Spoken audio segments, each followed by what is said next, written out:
Le temps, c'est la ressource la plus importante que tu as. Et pourtant, c'est aussi la ressource qui ne se récupère pas. Si tu perds 5 minutes, eh bien, c'est 5 minutes de perdu à tout jamais.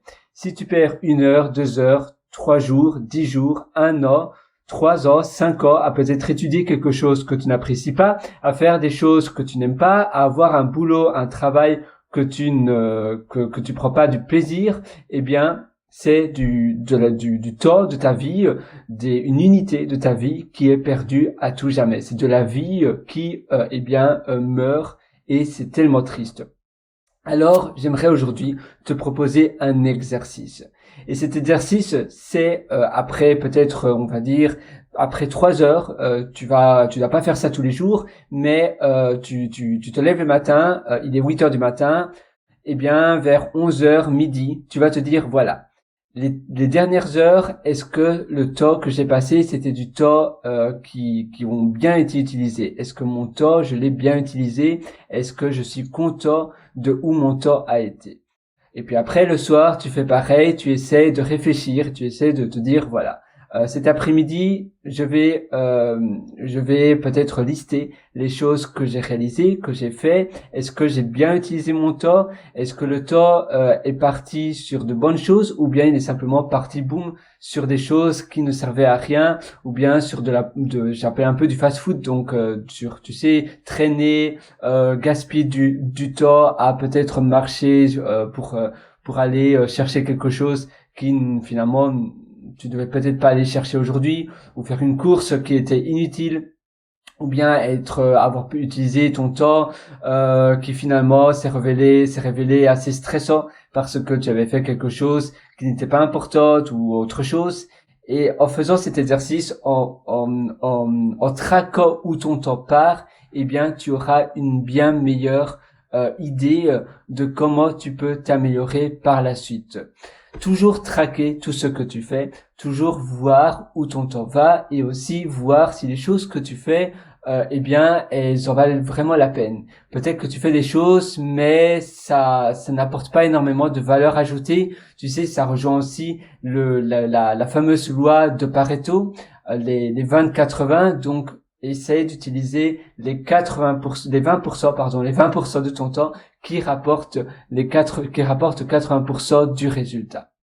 En ayant toujours le mindset, mon temps, il a été où? Comment je peux mieux faire après, pour le jour prochain, pour demain, pour après-demain? Eh bien, tu vas optimiser ton temps, tu vas faire de mieux en mieux les choses, en faisant aussi la chose la plus importante directement dès le lever. Eh bien, à nouveau, ça sera beaucoup plus simple pour toi. Si c'est quelque chose de difficile à faire, si tu le fais directement le matin, après on n'en parle plus.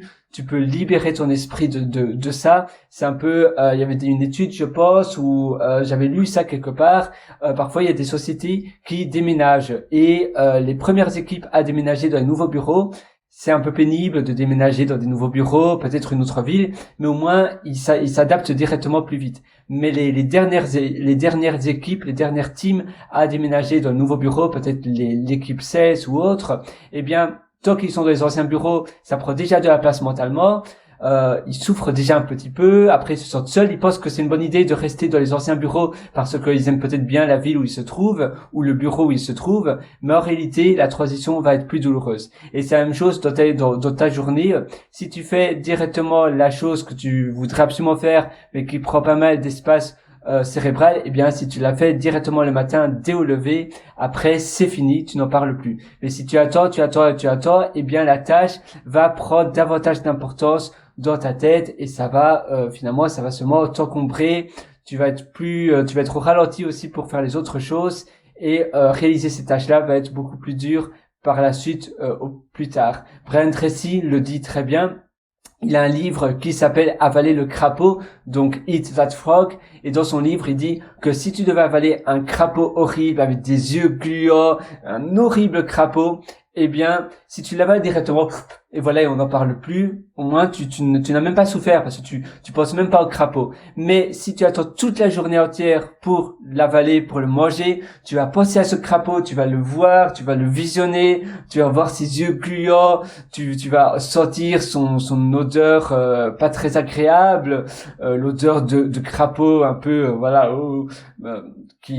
voilà, tu te dis, oh là là, qu'est-ce que je vais faire? Je vais devoir avaler un crapaud, et finalement, ça te prend toute la journée, et ça te prend un espace mental tel que tu pourras rien faire d'autre, ou bien peu de choses.